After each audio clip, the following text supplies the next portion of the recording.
ખેડાના માતાના ખોડિયારપુરામાં કેનાલમાં ગાબડું પડ્યું। 1000 થી વધારે વીઘા જમીનમાં પાણી ફરી વળ્યું। સિંચાઈ વિભાગને વારંવાર રજૂઆત કર્યાનો ખેડૂતોનો દાવો છે। સિંચાઈ વિભાગે કાર્યવાહી ન કરી હોવાનો ખેડૂતોનો આક્ષેપ છે। સિંચાઈ વિભાગ દ્વારા કેનાલની મરામત ન કરાતા ગાબડું પડ્યું। એમાં ખેડૂતોને આખી આજે આજુબાજુની ક્યારી દેખાય છે। લગભગ 800 થી 1000 વીઘા જેટલી જમીન હશે, બધામાં ડાંગરની રોપણી થઈ ગયેલી હતી અને કેનાલના પાણી ફરી વળ્યા છે। એના કારણે ખેડૂતો પરેશાન થઈ ગયા અને એમણે સવારે મને ફોનથી સૂચના આપીને જાણ કરી કે આવી રીતના કેનાલમાં ગાબડું પડ્યું છે અને બહુ મોટું નુકસાન થયું છે।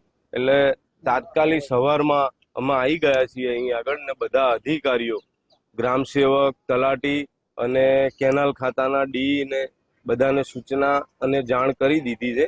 આ ગાબડું છેલ્લા 6 મહિના વર્ષથી ચાલુ હતું, પાણી નિકાલ ચાલુ રહેતું હતું બરાબર, પણ કોઈ એને તકેદારી હતી નહીં। એના માટે વધારે પાણી છોડી મેળ્યું અને કેનાલ ઉભરાઈ ગયા, એના માટે ગાબડું પડી ગયેલું છે।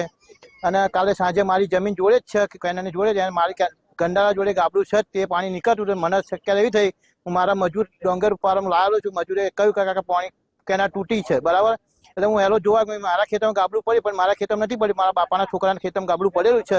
અત્યારે લગભગ રાત્રે 1:30 વાગ્યાની આજુબાજુનું કેનાલ તૂટી ગયેલી છે અને પાણી હજુ બંધ કરવામાં હજુ ચાલુ છે। દ્રશ્યો જોવા હોય તો બતાવી દેજો। અત્યારે મારા અંદાજે લગભગ કમર બરોબર પાણી ભરાઈ ગયા છે આખી કેરીની અંદર।